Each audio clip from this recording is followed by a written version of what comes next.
Good morning बच्चों। हम लोग काकी साहित्य सागर का काकी चैप्टर पढ़ रहे थे।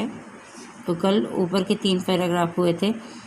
आज हम 4th पैराग्राफ से देखेंगे कि यद्यपि बुद्धिमान गुरुजनों ने उसे विश्वास दिलाया कि उसकी काकी मामा के यहाँ गई हैं, परंतु असत्य के आवरण में सत्य बहुत समय तक छिपा न रह सका। बुद्धिमान गुरुजनों ने मतलब कि घर के बड़े बुजुर्गों ने उसे विश्वास दिलाया। उसे मतलब किसे? श्यामू को, क्योंकि श्यामू ने को अभी इतना छोटा बच्चा था कि उसे यह पता नहीं था कि उसकी माँ की मृत्यु हो गई है। तो उसे समझ में नहीं आ रहा था कि इतने दिनों के लिए वह उसे छोड़कर कहाँ चली गई हैं। तो उन लोगों ने, जो घर के बड़े बुजुर्ग थे, परिवार के श्रेष्ठ लोग थे, उन्होंने उसे विश्वास दिलाया कि उसकी काकी अर्थात उसकी माँ उसके मामा के घर गई हैं, परंतु असत्य के आवरण में, असत्य मतलब होता है झूठ, आवरण मतलब होता है पर्दा, लेकिन झूठ के पर्दे में सत्य को बहुत दिन तक छिपाया नहीं जा सकता, क्योंकि सत्य तो एक न एक दिन सबके सामने आ ही जाता है। तो उसी प्रकार श्यामू के सामने भी परिवार के लोग कुछ दिन तक तो उसकी माँ की मृत्यु का समाचार छिपाते रहे, क्योंकि और इसलिए छिपा रहे थे कि बच्चा छोटा है, अभी उसकी मानसिक स्थिति ऐसी नहीं है कि वह इतने कठोर सत्य को स्वीकार कर ले, इसीलिए लोग उससे झूठ बोल रहे थे। आसपास के अबोध बालकों के मुंह से ही वह प्रकट हो गया, लेकिन जो आसपास के अबोध बालक से मतलब कि समाज के और लोग भी जानते थे, बड़े लोग भी, लेकिन बड़े लोग भी जानते थे कि श्यामू के सामने अभी ये सच्चाई प्रकट करना सही नहीं है, इसलिए वे भी ऐसी सच्चाई नहीं बताते थे। वो भी उससे वही कहते थे कि उसकी माँ मामा के घर गई हैं। लेकिन जो अबोध बालक थे, मतलब कि जिनको इस सच्चाई का ज्ञान नहीं होता कि मतलब कोई भी समाचार देने का उसकी मानसिक स्थिति पर अच्छा प्रभाव पड़ेगा या बुरा प्रभाव पड़ेगा, तो उनके मुंह से ही वह प्रकट हो गया। क्यों? क्योंकि उन बच्चों के घर में जो बातें होती थीं तो बच्चे सुनते थे। तो उनके घर में जब बातें की जाती थी तो बच्चे सुनते थे, तो उनसे तो झूठ बोला नहीं जाता था। तो अबोध थे, उनको यह ज्ञान नहीं था। अबोध मतलब जिसको ज्ञान ना हो, तो उनको इतनी दूरदर्शिता नहीं थी, तो उन्होंने ही अपने मुंह से वह बोल दिया। यह बात उससे छिपी न रह सकी कि काकी कहीं नहीं अब ऊपर राम के यहाँ गई हैं।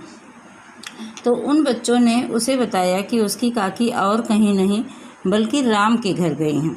तो लेकिन वह बच्चा इतना अनजान था कि राम के घर जाने का मतलब उसे लगता था कि ऊपर आकाश की तरफ देखने पर, जैसे कहते हैं कि ऊपर वाले के यहाँ, कहते हैं ना ईश्वर के लिए कोई बात होती है तो कहते हैं ऊपर वाले के यहाँ देर है अंधेर नहीं। तो वैसे ही वो बच्चा जानता था कि ऊपर राम का भी घर बना हुआ है, जहाँ उसकी माँ चली गई हैं और उनको चाहें तो हम बुला सकते हैं। काकी के लिए कई दिन तक लगातार रोते रोते उसका रुदन तो क्रमशः शांत हो गया। तो वह लगातार रोता रहा अपनी माँ के लिए कि मतलब उसकी माँ इतनी दूर क्यों चली गई। रुदन मतलब होता है रोना।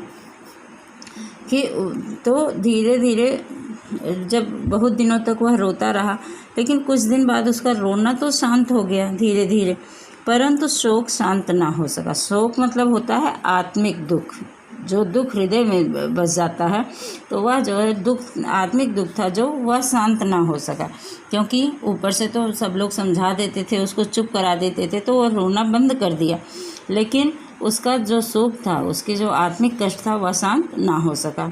अब एक लाइन देखिएगा, ये लाइन ज़रूर अंडरलाइन कर लीजिएगा कि वर्षा के अनंतर 1-2 दिन में ही पृथ्वी के ऊपर का पानी तो अगोचर हो जाता है, परंतु भीतर ही भीतर उसकी आर्द्रता जैसे बहुत दिन तक बनी रहती है। वैसे ही उसके अंतस्थल में वह सूख जाकर बस गया था। वर्षा के अनंतर, अनंतर मतलब होता है बाद में, कि जैसे पानी बरसता है, इस समय बरसात का ही मौसम चल रहा है, देखते हैं कि बारिश होती है, 1-2 घंटे की बारिश होती है तो हर जगह पानी पानी भर जाता है। तो वह पानी जो है 1-2 दिन में निकल जाता है सारा पानी, तो ऊपर से तो ज़मीन जो है एकदम सूखी दिखने लगती है कि हाँ पानी सूख गया है।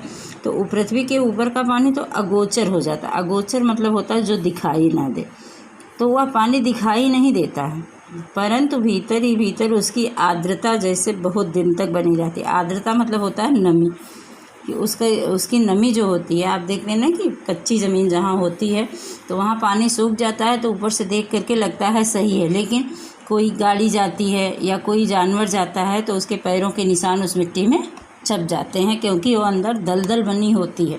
ऊपर से तो धरती सूखी हुई दिखाई देती है, लेकिन अंदर उसकी नमी बनी रहती है। तो उसी प्रकार उसके अंतस्थल में, अंतस्थल में मतलब हृदय में, कि जिस प्रकार धरती का पानी 1-2 दिन में सूख जाता है, परंतु उसकी नमी जो है वह बहुत दिन तक रहती है, वैसे ही उसके हृदय में वह सोख जाकर बस गया था। मतलब ऊपर से तो उसका रोना समाप्त हो गया था, लेकिन उसके हृदय में वह दुख, वह उसकी काकी की मृत्यु का दुख अभी तक बना हुआ था। वह प्रायः अकेला बैठा बैठा शून्य मन से आकाश की ओर ताका करता। तो यह इसलिए वह प्रायः मतलब होता है अक्सर, अक्सर वह अकेला बैठा रहता और शून्य मन से, मतलब उसके मन में कोई भी विचार ना आते, और वह ऊपर आकाश की ओर ताका करता, मतलब एकटक दृष्टि से देखता रहता था।